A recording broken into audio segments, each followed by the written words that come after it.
ప్రస్తుతం డెవలపర్స్ కావచ్చు, బిల్డర్స్ కావచ్చు, వాళ్ళ ఆలోచన ఏ విధంగా ఉంది, వాళ్ళు నిజంగా హ్యాపీగా ఉన్నారా? ఇప్పుడున్న పరిస్థితుల్లో హైదరాబాద్లో ఇల్లు కానీ ఒక ప్లాట్ కానీ కొనొచ్చా? ఇది రైట్ టైం అయినా కొనుక్కోవడానికి? దీంట్లో రెండు క్వశ్చన్స్ ఉన్నాయి. బిల్డర్లు సంతోషంగా ఉన్నారా, వాళ్ళు డెవలపర్ సంతోషంగా ఉన్నారా అనేది ఒక క్వశ్చన్.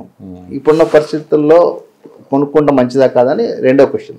ముందు బిల్డర్లు సంతోషంగా ఉన్నారా లేదా అని దీని మీద నేను ఒక 2 నిమిషాలు మాట్లాడతాను. బిల్డర్లు సంతోషంగా ఉన్నారంటే ఇప్పుడున్న పరిస్థితుల్లో అండర్ కన్స్ట్రక్షన్ యాక్చువల్లీ ఏమవుతుందంటే, కన్స్ట్రక్షన్ ఒక బిల్డరు ఒక కన్స్ట్రక్షన్ స్టార్ట్ చేశారంటే మినిమం ఒక 20-25% చేతిలో డబ్బులు పెట్టుకొని కన్స్ట్రక్షన్ కాస్ట్లో డెవలప్మెంట్ ప్రాజెక్ట్ తీసుకొని దాన్ని స్టార్ట్ చేస్తారు. మామూలుగా కస్టమర్లు కూడా వినాలి ఇది చాలా ఇంపార్టెంట్. ఒక బిల్డరు 25% చేతిలో జేబులో డబ్బులు పెట్టుకొని ఒక ల్యాండ్ అండ్ డెవలప్మెంట్ తీసుకొని పర్మిషన్ తెచ్చుకొని రేరాలు తెచ్చుకొని ఒక సప్లయర్స్ ఏదైతే స్టీలు, సిమెంటు, రకరకాల ఐటమ్స్ ఏదైతే ఉంటాయో అవన్నీ కూడా అతనుకున్న గుడ్ విల్ మీద తెచ్చుకొని కన్స్ట్రక్షన్ స్టార్ట్ చేస్తున్నప్పుడు ఒక ఫ్లాట్ కొనడానికి కస్టమర్ వస్తాడు.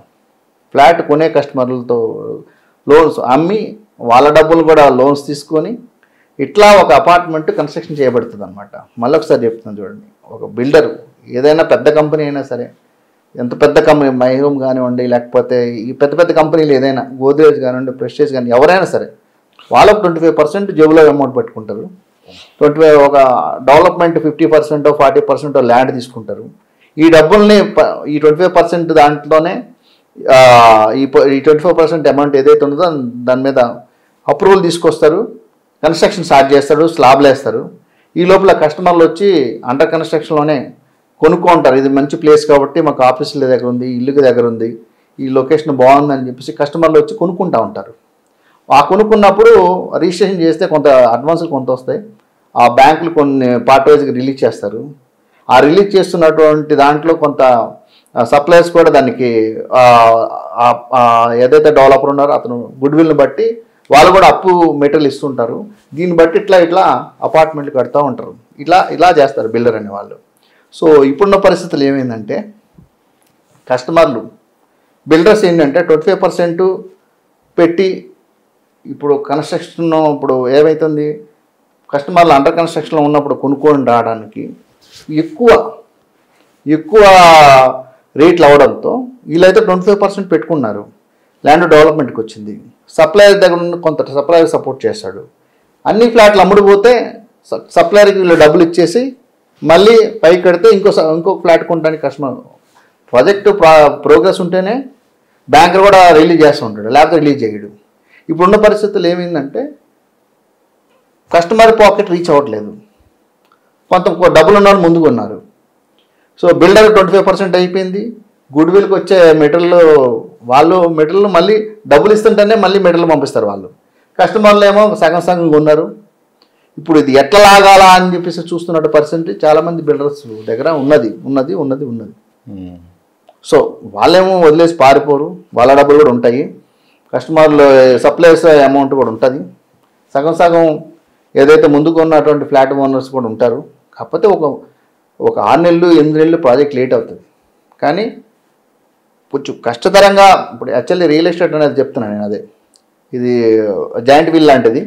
ప్రతి ఒక్కడ బిల్డర్ లైఫ్ కూడా జాయింట్ వీల్ లాగే ఉంటుంది. పైకి వచ్చినప్పుడు ఆనందంగా కనిపిస్తుంది, ప్రపంచం అంతా కనిపిస్తుంది.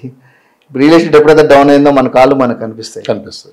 అట్లనే బిల్డర్ల లైఫ్ కూడా ఇప్పుడు ఏంటంటే 5 సంవత్సరాలు బాగానే ఉన్నారు, ఇప్పుడు పీక్స్లోకి వెళ్ళింది. ప్రాజెక్టులు ఏమో ఇట్లా పైకి వెళ్తున్నాయి.